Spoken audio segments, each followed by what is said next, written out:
Standard et genre. Un cadre d'échange dédié à la promotion des droits humains. Standard et genre. La voix accordée à toutes les couches sociales. Elles sont au total 20 à avoir participé à cet atelier de formation qui s'inscrit dans le cadre du programme She Leads. Durant 5 jours, ces femmes leaders ont appris notamment sur la prise des paroles en public, l'élaboration d'un plan d'action, arbre à palabres et autres. Toutes joyeuses et fières, les participantes saluent l'initiative.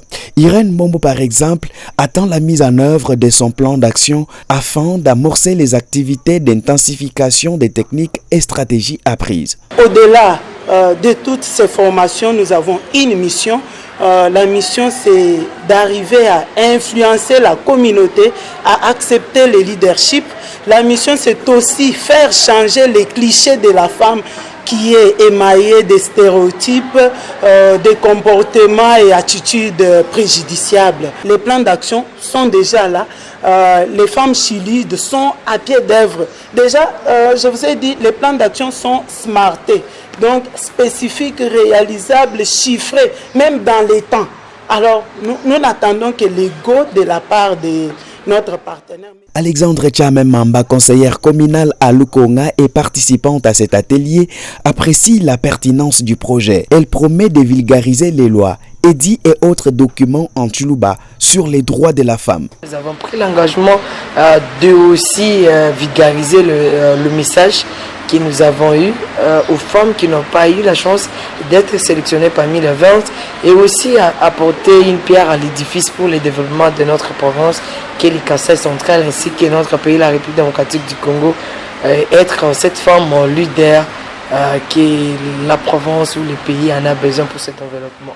IFES vise, à travers son programme She Leads, à promouvoir une démocratie inclusive et résiliente, renforçant le leadership de la femme et de sa participation électorale et politique. Explication de Martial Boundouilé, chargé de suivi et évaluation de cette organisation qui rassure aux participantes un accompagnement radieux. Nous sommes très contents parce que les résultats que nous avons de cette formation sont des résultats qui sont encourageants.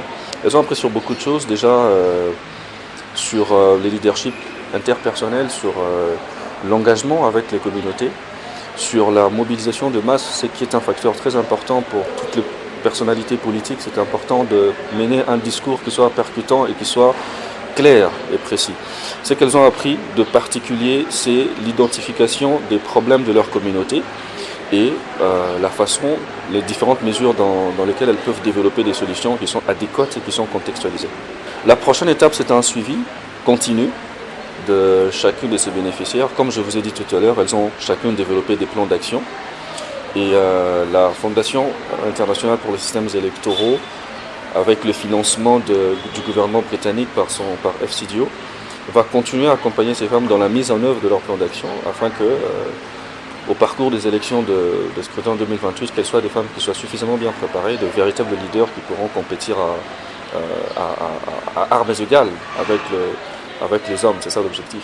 Rappelons que le programme She Leads a été lancé à Kananga vendredi 22 novembre 2024 dernier.